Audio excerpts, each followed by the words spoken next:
Hello tanks and tankettes, welcome to a game of mine, and although this is the day when patch 9.8 comes out for World of Tanks, and although this is also the day when Armoured Warfare goes into its early access test, bit of a coincidence there, right? I'm sure it's totally coincidental. I'm sure Wargaming putting out the 9.8 patch had nothing to do with the fact that the Armoured Warfare test was also coming out today. I'm sure it was total coincidence. But the thing is, although I have got the Armoured Warfare client installed and ready, the actual test server doesn't go live for a couple of hours yet. About 3 hours time from now when I'm recording this. And as for 9.8 World of Tanks, well, that's downloading as we speak. So in order to actually get a video done, I have pulled out a replay. And I've pulled out a mouse replay because it's been a little while since we've had a mouse game. And I'm aware I didn't do a game yesterday, and my upload schedule, my recording schedule continues to be a bit patchy. And that's all my fault, you know, that's all my own brain. So that's, I don't know, I'm just, if I can get a video out like every other day, like a couple of videos a week at the moment, I feel like I'll be doing good. But obviously that's not what you want. You want a video every day ideally, so I will do the best that I can, but no promises. So anyway, Windstorm, tier 10, this is with Circon and Billy, Circon in the Leo 1 and Billy in the FV4202. There's also artillery on each team. We've got a pair of tier 10 arties who are platooned. They have a trio of tier 9 arties who aren't platooned. We also don't have that many tanks in the city, but we do have a decent presence in the north at least. Now ideally the IS-7 should be here as well, although ideally is always a fluid concept. He's actually on the A line right now, and he's right back next to an Object 704, though he is moving a bit forwards. Meanwhile, our ST-1, who is down here, has pushed way further forward than I considered advisable, and I did vaguely think about going after him, but then, well, the thing about Windstorm is if you don't have the numbers to watch the approaches, then you can very easily get surrounded in this central square, and I was very wary of that happening because the mouse does very badly in that kind of situation.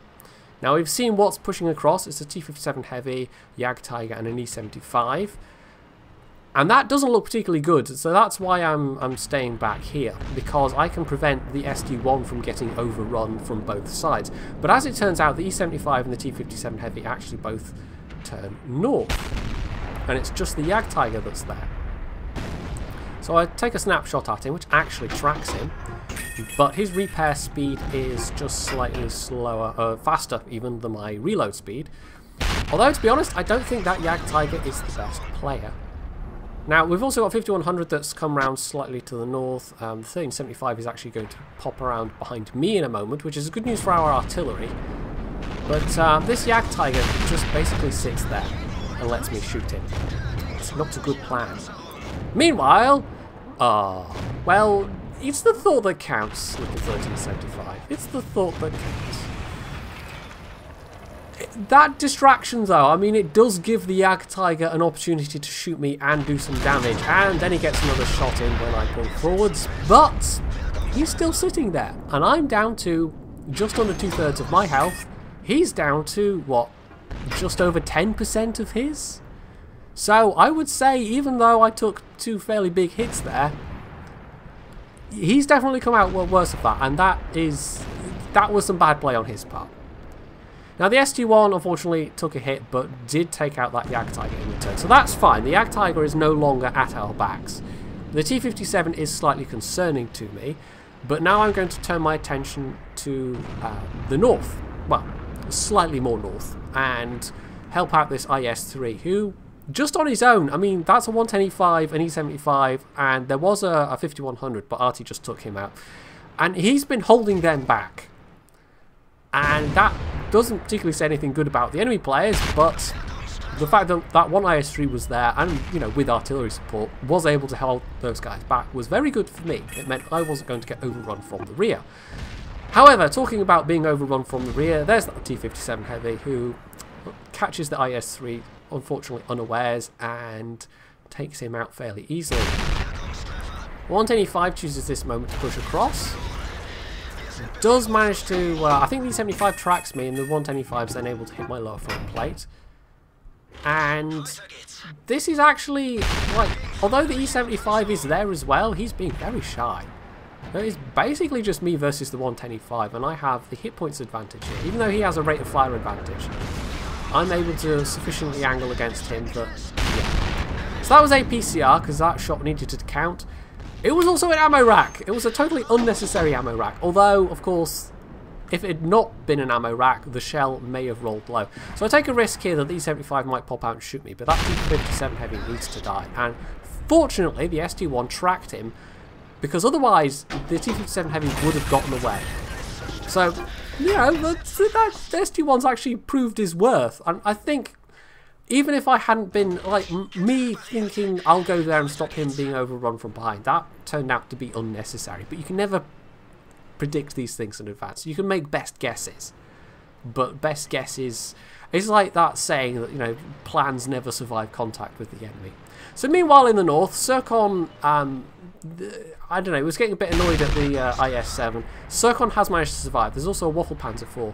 Zircon has been on 82 health for a little while now, and manages to take out the Waffle Panzer IV. So, yeah, he's been doing, you know, just Zircon things, just surviving against impossible odds, and taking on multiple enemies and winning, and, you know, just Zircon things. So, down here, I mean, this is, we've kind of won this. There's still that E75, but he's one shot, two shot kill at most. And it turns out I roll high, so yeah, one shot kill. Very nice, I'll take it. His hesitancy, yeah, I mean, if he'd come in with that 110E5, although I had the distance advantage there, and look at this, I'm still worried about artillery, but no, they're more concerned with Zircon, I think. And also there's sufficient buildings in the way, that was a fairly safe place to cross. But yeah, they came at me in a way that was very advantageous to me. They had to cross a significant enough distance even, that even if the E75 had come over as well, it still would have made it more tricky for me. But I would have had a chance to get off multiple shots by the time they actually closed the distance, and I probably still would have been able to kill that 110E5. And he would have been my prime target because he was the most dangerous machine there. But even so, the E75 was very hesitant, and you'll be able to see on the scores that he doesn't have a particularly good one at the end. But it's come down to this. Now, we lost one of our arties, but the T-92 is still alive, and Zircon is, well, he's basically spotting for artillery. He doesn't want to die, he wants to stay alive. We want to take out these arties, and we want to win. And there's plenty of time here. There's absolutely no rush. Half the match is gone, and we've basically won this. And it's actually the most dangerous arty that died as well, the M5355. So, if both of these arties nail me at the same time, it could be bad. But the bat chat is occupied with Zircon, and we know where the FE305 was, so I've got a good chance of spotting him before he spots me. Potentially. I've also got an HE shell loaded, which is a little bit risky, but I'm confident that a superstructure hit will do the job, and it does. Zircon also, just a fraction before, managed to take out that bat chat 55. So, yes, I mean, that was actually, it was a bit of a slow burner, that match, but at the end of the day, I got a steel wall, which, not uncommon with a mouse, but a high caliber is a little more uncommon, and that was 5,188 damage with only one shell that basically missed. 4 kills as well, it's not too bad. The actual XP wasn't fantastic, but still, I feel like that was a good solid mouse game. You can see there, Zircon in second place. And it's unusual that I surpassed Zircon in damage done, but he was at quite low health for most of that, so he couldn't take any risks. And then the ST1 was in third place. So yeah, that guy did actually alright in the end. I initially thought, it's quite tricky, because if you don't have the numbers there, I mean, it really did come down to what the enemy team was doing. And what the enemy team was doing wasn't really taking advantage of the fact that we didn't have the numbers, but they weren't necessarily maybe paying attention to the fact that a lot of our tanks were in the north. And this is why paying attention to what tanks are on your minimap and where they are on the minimap is quite important. And that can tell you information about safe places to go and when it's a good time to push and so on and so forth. So the enemy team mishandled that. We were able to take full advantage of that.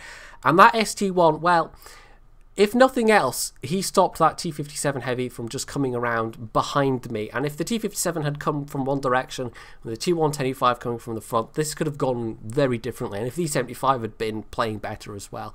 But as it was, we were able to really capitalise on those mistakes that the enemy team were making. And most of my shots were true, and I walked away with a fairly nice amount of damage in that as well. So yes, Mouse, OP. Well, maybe not OP, but it can have its place on the battlefield. And you know, there's games like this why I keep playing it. So over the next few days, I won't make any definite promises to get, you know, a steady stream of videos out, but I will try. And I would like some of them to be 9.8 Will Attacks videos, and I would like some of them to be Armoured Warfare videos. So we'll see, but that will be content for the next few days at least, if all goes according to plan. So if you enjoyed this video, you can leave any comments below, you can hit the like button, you can subscribe to my channel, and as always, stay tuned for more.